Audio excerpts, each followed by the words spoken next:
The capital was burning when they brought me to the throne. The city was already lost. Flames climbed the white towers of the capital, turning marble black beneath an endless rain of ash. The streets that had once echoed with celebration were now filled with silence, broken only by the distant cries of the wounded and the thunder of dragon wings beyond the walls. The traveler walked through the burning city under heavy guard. No one spoke. There was nothing left to say. The palace still stood, scarred, cracked.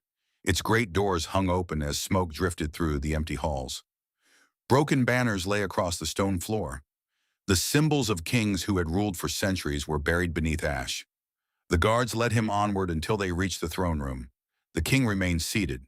His crown rested upon his head. His robes were stained with soot. Yet his eyes still searched for hope. Beyond the shattered windows, dragonfire lit the morning sky. Still, he spoke as though victory remained within reach. "We can still save the kingdom." The traveler looked around the throne room. Columns had collapsed. The ceiling burned above them. Outside, another tower fell. "There is no kingdom left to save." The words lingered between them. The king lowered his head. For the first time, the weight of the war reached him. Not through reports, not through generals, through silence. A deafening roar rolled across the city. The traveler closed his eyes. He knew that sound. It was the same cry that had echoed through Black Mountain. The same wings that had once crossed peaceful skies above Dragon Throne. The same truth that had changed his life forever. The king looked toward him one last time. "Then save our people." The traveler wished he could, but there was no answer left to give. Too much blood had already been spilled. Too many promises had already been broken. The world could not be restored by another battle. He turned away from the throne.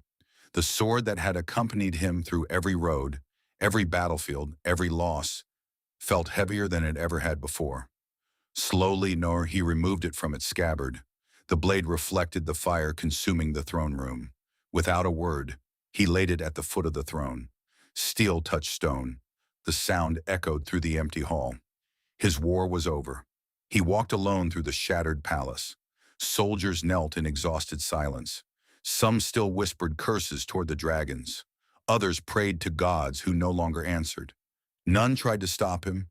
They watched as he passed, not as a hero, not as a traitor, simply as the last man still willing to face the truth. The great doors opened. A wall of heat swept over him. The capital burned. Dragonfire painted the heavens gold. The streets had disappeared beneath smoke and falling stone. He stepped forward, into the flames. Behind him, the throne room collapsed. The last king of the old world vanished beneath fire and stone. The age of kings ended without triumph, without songs, without victory. The traveler never looked back. He walked through the burning streets until the smoke swallowed him from sight. Those who survived would later speak of a lone figure disappearing into the fire as the city fell. Some believed he sought redemption. Others believed he sought death. No one knew the truth, only that he never returned. When the sun finally rose above the ruined capital, its light found no throne, no crown, no kingdom, only ashes drifting upon the wind. The last dawn had come, and with it, the last witness to the old world disappeared into legend.